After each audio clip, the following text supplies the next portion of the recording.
Continue with halachot of Seuda Shabbat, making the Seuda, making Hamotzi.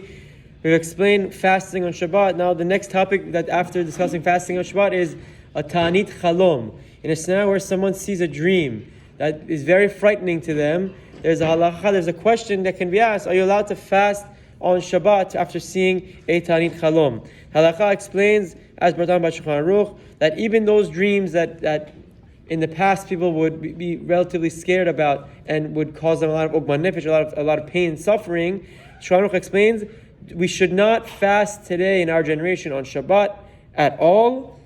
Ela yakdish et yom HaShabbat hahu likriyat sefer Tehillim. If someone has a very frightening dream, that even though the rabbis explain to him that it's nothing, don't be worried, don't be scared, our generation dreams don't mean the same as they meant in the past, and it's still very, very scared, he shouldn't fast. Rather, the most appropriate thing to do is spend that day, that Shabbat day, reading Tehillim, praying to Hashem. Ya'asok b'Torah kifi kocho. He should learn as much Torah that he possibly can.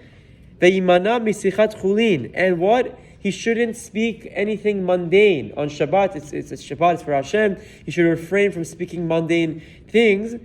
And what? V'nirtza lo lechaper alav. And based on these three things, he doesn't have to fast. Instead of fasting, read Tehillim, learn more Torah. Don't speak mundane things. That'll serve as a kapara. That'll serve as an atonement for an individual who has a very scary dream and he feels upset. And Rav Ida finished off by saying, "V'rak im libot dava alav v'nafsho aguma meod," and mitzta'er tzar gadol. And only if someone is in a lot of suffering and a lot of pain and very uncomfortable from his dream, then it would be allowed for him to fast on Shabbat. But meaning, and he should sit in Kanisa all day in his fast, learning Torah, reading Tehillim.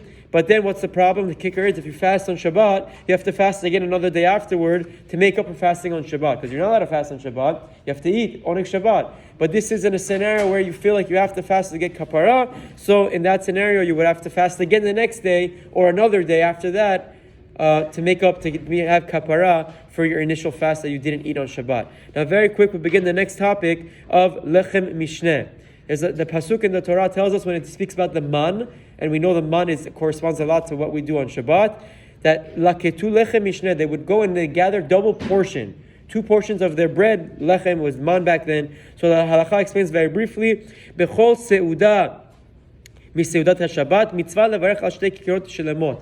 Every time we make hamotzi on Shabbat, at night, Shabbat morning, Seuda Shlishit, even if you have a 4th Seuda for some reason, you have to have 2 kikars, you have to have 2 loaves of bread connected. You have to make the hamotzi on 2 breads. Why? You have to remember what the pasuk says about the man, lakatu lechem mishneh, as the pasuk says. You should make an effort to hold both breads together in your hand while making the bracha of hamotzi. But while you're breaking the bread, you can put one down and grip one and to break it. If you want to hold both while breaking it, it's nice to tavol beracha, but you don't have to. This also applies for Yom Tov. Yom Tov and Shabbat have the same halachot when it comes to bread, because Yom Tov is considered like Shabbat as well. And last but not least, some have the minhag to cut the top bread, some have the minhag to cut the bottom bread. Rav Adi explains whatever you do is okay. Both have what to rely on. The Shulchan Aruch's opinion is to always cut the bottom bread. The Ramah says at night you do the bottom, that day you do the top. The Arizal, the Mekubalim say you have to hold them side by side. We spent a lot of time with this with the Rabban Chaim. Anything you do is appropriate, as long as you say the bracha slowly, clearly, and have it in mind. That's the most important part. You do not have to break both breads if you don't want to. Let's say you're a small family, you don't have to break both breads. You can leave one for the next day. But these are the introductory halachot for lechem mishneh, having 2 breads on Shabbat. Have a wonderful day.